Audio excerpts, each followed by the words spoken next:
महाभारत की कहानी केवल युद्ध और बल की नहीं बल्कि चालाकी, राजनीति और रणनीति का भी अद्भुत संगम है। और इसमें सबसे बड़ा पात्र जो अपनी बुद्धि और चतुराई के लिए जाना जाता है वह है शकुनी। शकुनी का नाम सुनते ही द्रौपदी के चीरहरण से लेकर कुरुक्षेत्र के युद्ध तक की घटनाएं याद आ जाती है। शकुनी गांधारी के भाई और कौरवों के चाचा थे। उनके हृदय में हमेशा पांडवों के प्रति कटुता, दुर्योधन के प्रति पूर्ण प्रेम था। उन्होंने अपनी चालाक और तीव्र बुद्धि से कई ऐसी योजनाएं बनाई जिन्होंने महाभारत के घटनाक्रम को पूरी तरह से बदल दिया। उनका सबसे बड़ा हथियार था जुए का खेल। इसी जुए के खेल ने पांडवों को उनके राज्य और सम्मान से वंचित कर दिया। शकुनी ने द्रौपदी के चीरहरण की योजना बनाई, कुरुक्षेत्र की लड़ाई के बीज बो दिए। शकुनी की चालें केवल दुर्योधन को शक्ति देने के लिए नहीं थी, बल्कि उनका उद्देश्य पांडवों को नीचा दिखाना और कौरवों के अधिकार को बढ़ाना था। हर कदम पर उन्होंने अपने दिमाग और योजनाओं का प्रयोग किया,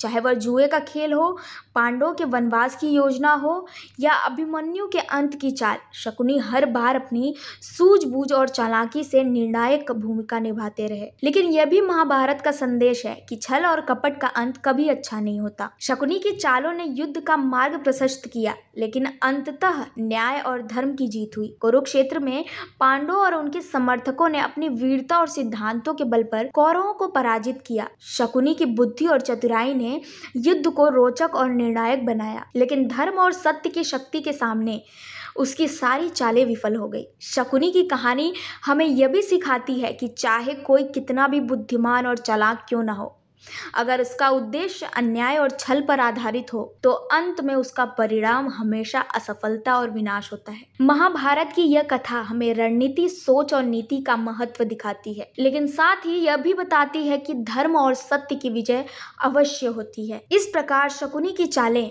महाभारत के बड़े संघर्ष का एक महत्वपूर्ण हिस्सा थी। उन्होंने युद्ध और राजनीति को एक नई दिशा दी, लेकिन अंततः उनका छल और कपट धर्म की शक्ति और पांडवों के साहस के सामने टिक नहीं पाया। यही वजह था कि महाभारत सिर्फ युद्ध का महाकाव्य नहीं बल्कि बुद्धि, नीति, धर्म और न्याय की अद्भुत गाथा भी है। धन्यवाद।